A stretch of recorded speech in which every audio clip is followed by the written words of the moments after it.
welcome to Todd's Talk, ladies and gentlemen. Today is May the 28th, 2019. We're going to be talking about WWE's Monday Night Raw because we found out who's going to be versing Seth Rollins for the Universal title at Super Showdown next Friday. I was going to say this Friday, but next Friday we will be doing a prediction video for this Saturday's NXT TakeOver 25. It's the 25th anniversary of NXT TakeOver. Technically, they didn't really do. Well, technically, NXT Arrival is not an NXT TakeOver. It's just an Arrival. But right now, ladies and gentlemen, your pay-per-view's champion will be talking about Monday Night Raw results because that's what we do. So let's go to it, ladies and gentlemen. First things first, we have Kofi Kingston coming out and talking about he's not worried about Dolph Ziggler.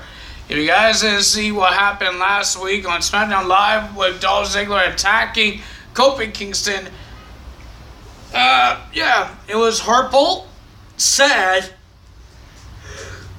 It's raining. I'm getting tired. So all that thing happened, and ladies and gentlemen, he wanted Brock Lesnar. Brock Lesnar came out with a boombox.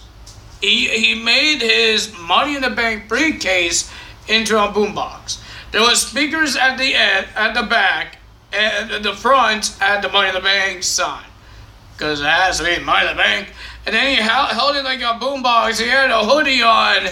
And he was dancing. And Paul Heyman was doing the air guitar. Nobody understands why, but it's happening. But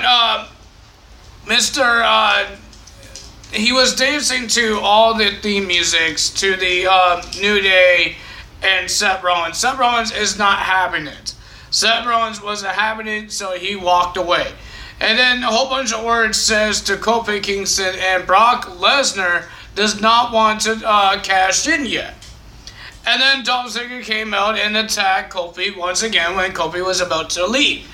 He was on the apron and he got punched off the thing, and then he was about to get hit by the chair until Mr.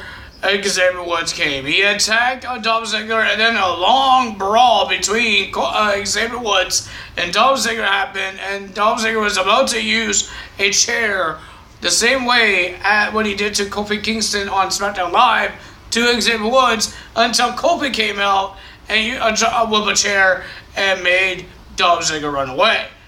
And then, he came back out and says a bunch of words, had blood on his chest and his face, and blah, blah, blah, all this stuff, that it should be him winning the WWE title. All that things happened at WrestleMania, all of that. So, that happened. Then we had the first match of the evening. I was going to fall asleep.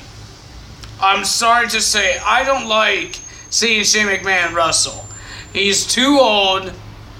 He needs a tag team partner to make him good, like he did with Daniel Bryan when he had a match at WrestleMania 34. With The Miz, when they won the tag team titles. He needs a tag team partner. That's what he's doing with Drew McIntyre, but he's not teaming up with Drew McIntyre. He's in the singles match.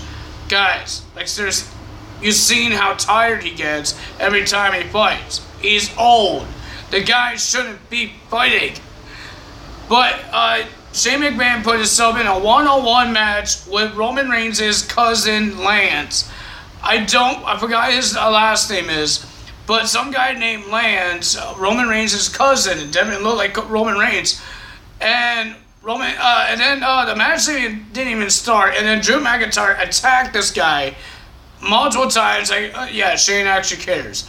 He doesn't care. He was saying a bunch of words, and Drew McIntyre was just attacking him and threw him back in the ring, and the match happened, and Shane McMahon won the match with that choke, and he did it again, and then Roman Reigns came out and beat everybody up. He beat up Drew McIntyre doing a Superman punch outside the ring. Shane tried to run, but Roman stopped him, did another Superman punch, about to do a spear in the ring, and then Drew McIntyre said, "Nah." This is your winner. The guy is freaking huffing and puffing. He's like my dog, huffing and puffing when she's in the sun. So, yeah.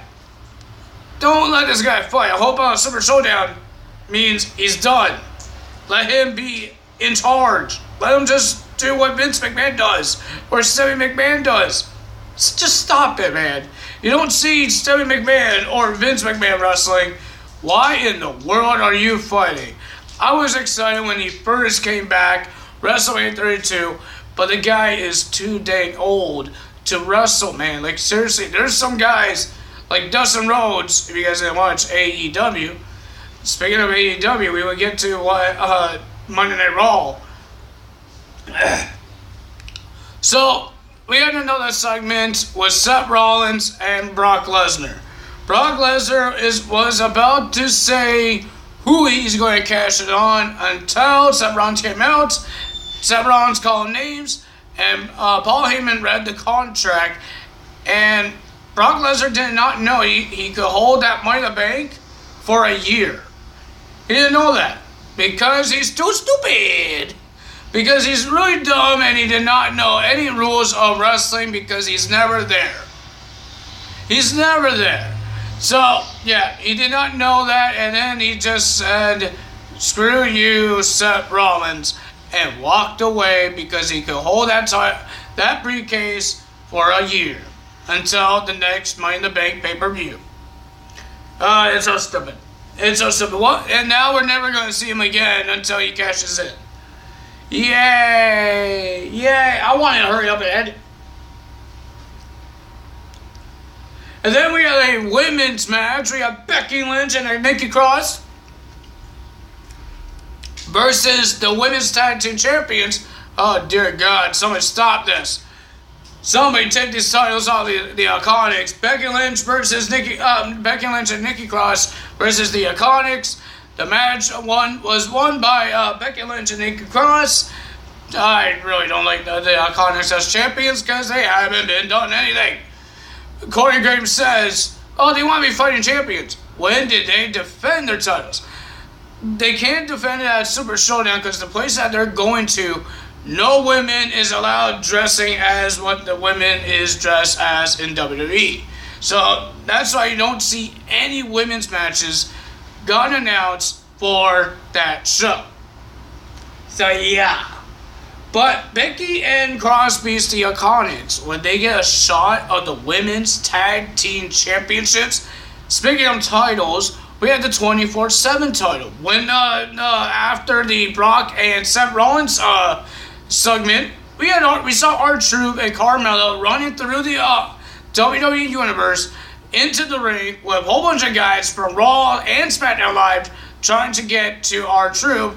Cedric Alexander kind of screwed it up by he tried to do a crossbody onto R-Truth, but he got onto the rest of the guys, and Truth ran with Carmella on his back.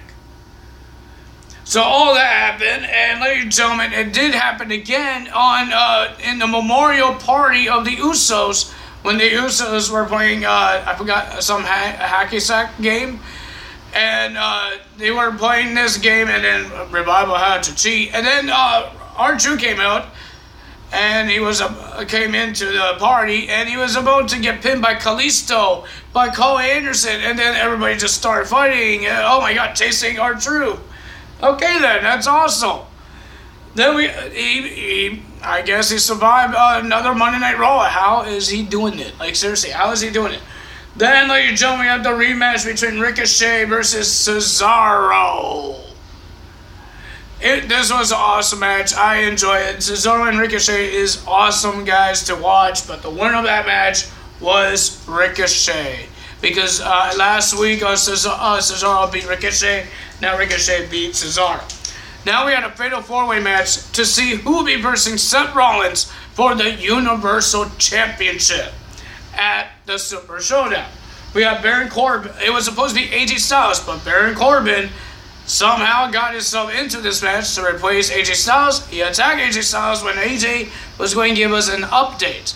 He attacked him, and then all of that happened. So we have Baron Corbin versus Bobby Lashley versus The Miz versus Braun Strowman in an elimination fatal 4-way match. I had to speak up because there's something loud at my balcony. Jesus. So, ladies and gentlemen, this match was good. It was long until Braun Strowman and Bobby Lashley got themselves eliminated by going into the audience and going to the backstage. Baron Corbin won the match by the end of days. I'm sorry about this, guys. I'm sorry about this. But Baron Corbin will be versing Seth Rollins at the Super Showdown pay-per-view on next Friday. Before we get to the main event, we had an electric chair Q&A. Technically, it wasn't really Q&A. It was just questions. And this guy didn't really answer the questions. We had Sami Zayn in the electric chair, hosted by Corey Graves. And the fans were asking a lot of questions, and this guy says, Sami Zayn says, you guys could ask me anything. My love life or AEW. Yes, they actually brought AEW in their mouths. I was watching this podcast. I don't know if I'm allowed to talk about it, but I was watching this podcast, and they were a fan asked them the same question: what is WWE going to do with AEW? How they're going to pity their other way? And they said Michael Cole was about to say something. We'll say something, but it was Sami Zayn. So yeah. Sami Zayn. And then Sami Zayn says he could take the Universal title off of Seth Rollins anytime he wants. No, you can't, because you suck, buddy. The only thing you do is love to talk right now. And it's annoying. I was a fan. I was a fan of Sami Zayn. Until he turned to this freaking talking maniac. Shut up. He won't shut up. And it's annoying. So, ladies and gentlemen, and then Seth Rollins came out and was the main event. Seth Rollins versus Sami Zayn. It was a good match. It was decent. But the winner of that match was Seth Rollins with the curb stomp. Or the stomp. Whatever you want to call it. The stomp onto the head of Sami Zayn. But Seth Rollins hurt his own leg. But there was no cash in. So, that's the end of Monday Night Raw results. We heard about one thing that will be happening on SmackDown Live is Kofi Kingston will be versing Kevin Owens on SmackDown Live tonight. Ladies and gentlemen, that's all for me today. If you guys enjoyed this video, hit the like button, leave a comment below, hit that subscribe button, hit that notification bell, and I will see you guys tomorrow for SmackDown Live results. Bye, bye, boo, boo, bye.